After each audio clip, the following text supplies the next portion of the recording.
I'm here today at Widnes Cemetery, where there's 100 Commonwealth War Grave commemorations. I'm going to tell the story of 4 of them.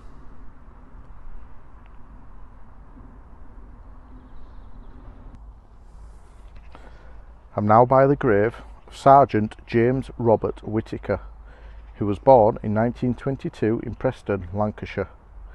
In World War II, he served in the 166th Squadron of the Royal Air Force as a bomb aimer on a Wellington bomber. When on the 29th of June 1943, flying outbound, the Wellington was abandoned at 0:20 hours, some 3 miles north of Skegness.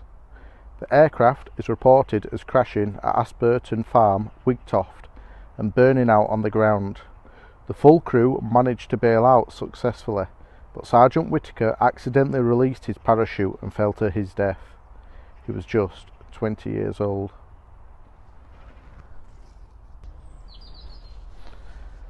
I'm here at the grave of Private Michael Quirk, who was born in Manchester.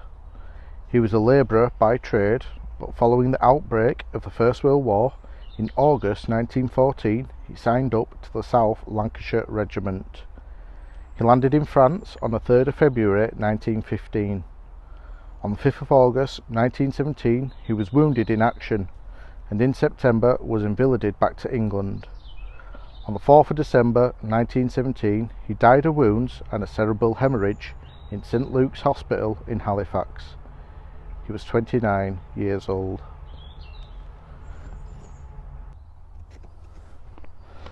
I'm now by the grave of Sergeant John Harold Cleminson Pacey, who was serving with the Royal Air Force in World War II. He was a gunner of an Avro Lancaster Mark III. On the 10th of April 1944, the aircraft took off for a training flight and caught fire in mid-air and crashed.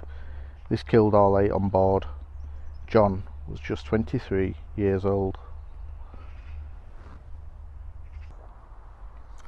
And by the side of the grave of Private Eric Ernest Priestley, who was born in Glebe, New South Wales, Australia in 1893. Prior to the war, he was a labourer by trade. He joined the Australian Imperial Force in May 1915. That August, he fought at Gallipoli and received a gunshot wound to his neck, which he recovered from and rejoined his unit in January 1916.